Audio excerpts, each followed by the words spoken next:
Hi, everybody. Happy St. Patrick's Day. Corned beef and cabbage, anyone? I'm wearing my green, so I won't be pinched by all those irritating people who follow that tradition.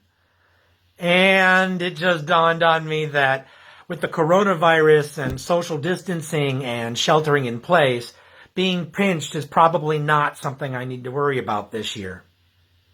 But this St. Patrick's Day is different. All the parades have been canceled. Going out to eat is not an option. I imagine all the bars will be empty. And what about leprechauns and shamrocks and the legend of St. Patrick driving all the snakes out of Ireland? Well, I don't know about all that. The whole St. Patrick conversation is complicated by our understandings of intersectionality and cultural misappropriation. 'Tis true. If you're an Irish Christian, then St. Patrick is a hero.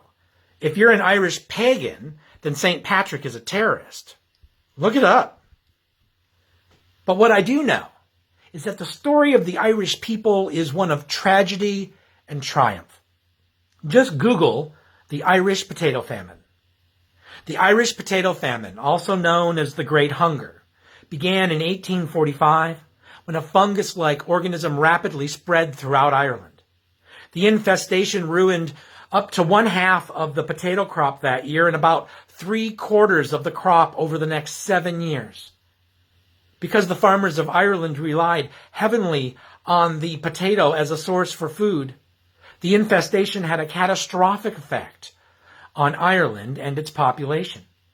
Before it ended in 1852, the potato famine resulted in the death of roughly 1 million Irish from starvation and related causes, and at least another million forced to leave their homeland as refugees.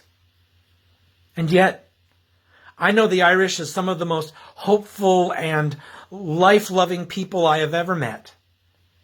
Just think about all of the Irish literature and poetry out there that carry their zest for life. Think about how we celebrate St. Patrick's Day today. Well, maybe not today, but in years past. It's time to whoop it up and have a party, throw caution to the wind and have a good time, to enjoy life, to live in the moment, to be grateful for what you have. Carpe diem, seize the day. And I don't find this odd. It makes perfect sense to me that a culture that lived through something so awful that they would name it the Great Hunger would learn how to appreciate every moment in life as a gift. A gift they treasure because they had to face so much death. I find comfort in a couple of verses from the Gospel of Matthew, chapter 6. And it says, "And can any of you, by worrying, add a single hour to the span of your life?" And the next one is, "So do not worry about tomorrow, for tomorrow will bring worries of its own. Today's trouble is enough for today." Now, these two verses are inserted in two rather well-known metaphors about the birds of the sky and the lilies of the field, and how God takes care of both of them so splendidly, so wondrously, so gloriously and completely. And they're not worrying. They let God take care of them. And I do find some comfort in that. I mean, I am a professional worrier. I come from a long line of distinguished worrywarts. I keep thinking and thinking and thinking and overthinking everything. I watch the news and just feel my anxiety levels rise. I went to Kroger earlier this morning and just seeing the empty shelves had an effect on me. I need to ask myself, especially in harrowing days like this, can any of us, by worrying, add a single hour to the span of our lives? I need to remember to not worry about tomorrow, for tomorrow will bring worries of its own.